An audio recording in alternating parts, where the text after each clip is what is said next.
eto na, tama na daw ang kuda kung wala ka namang ebidensya. Ayan ang maanghang na patutsada ng kakampi ni Niknik, si Ray Dena. Humarap ka na!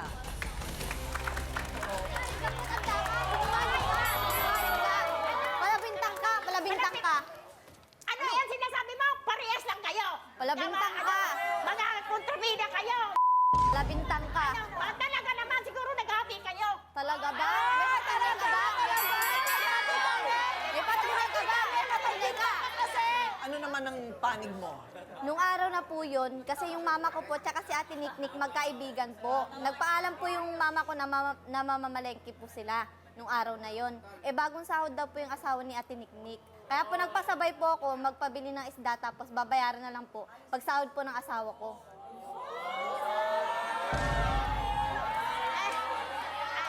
Maniwala ako. Sinungaling ka! Sinungaling ka kasi! Sinungaling ka! Wala! Magkakatag-isa kayo. Kala mo? Diba? Sinungaling ka! Ikaw sinapatan mo ba sinungaling ka? Oh, ano mo sa kabataan mo? Sa matanda, sa kabata? Teka muna, ikaw din ba, Ray Dena, pinagbintangan ka nagnakaw? Opo, pinagbintangan ako. Kailan? Nung nakaraan lang po. Oh? Pagbintang po kasi yung matanda na yan. Pinagbintangan niya po ako nagnakaw ng bakal. Dumaan lang po ako sa gilid ng bahay nila. Okay, anong nawala? Sa tama? Yung bakal po. Yung bakal? Opo. Bata ka na! O, anong ginagawa mo?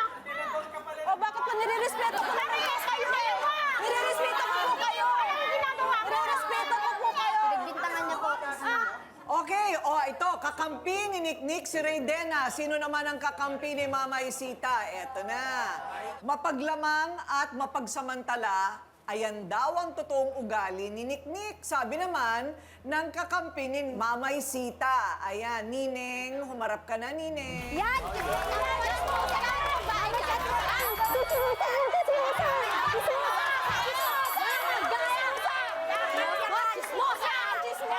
Kayo nga mga chismosa! Ang aga-aga pa lang, nagmamarites na kayo doon sa ibang chismosa! Aking dalawa! Hindi chismosa na magnanakaw sa... Sawera! Hindi mo naalala? O, tama na. Sa tindahan? Kumukuha ka sa tindahan? Oo, Hindi ka talaga. Sa Sawera ka, chismosa! Nagkaibigan ka na namin! Wala pa mga O, tama na. Ayan na. Sige, ikaw naman. O, Si Mamay Sita po kasi no, nung araw na yon, nandun po ako nakaupo sa sa may bahay namin, sa may pintuan lang po. Ngayon, paalis po silang mag-asawa. Ngayon, nung nasa bahay pa sila, nandiyan pa yung pitaka nung nung wallet po nung asawa niya, ni Papay. So ngayon, nung na po sila, dumaan po sila sa bahay niya nung babaetang yan, nawala yung wallet niya. Eh, siya lang naman po ang kasunod. Tapos nga po, pagka po yan, nakaupo po ako doon sa may tindahan sa harap ng tindahan ng mama ko. Uutang siya. Hihinaan niya po yung boses niya. Tapos sasabihin niya, kay Mamay Sita ang pangalan. Tapos siya ang makikinawa.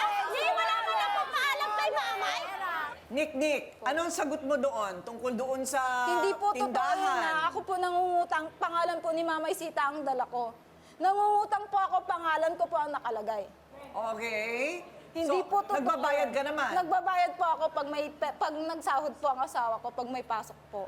At nakikiusap po ako sa nanay niya pag wala po kaming pangbayad.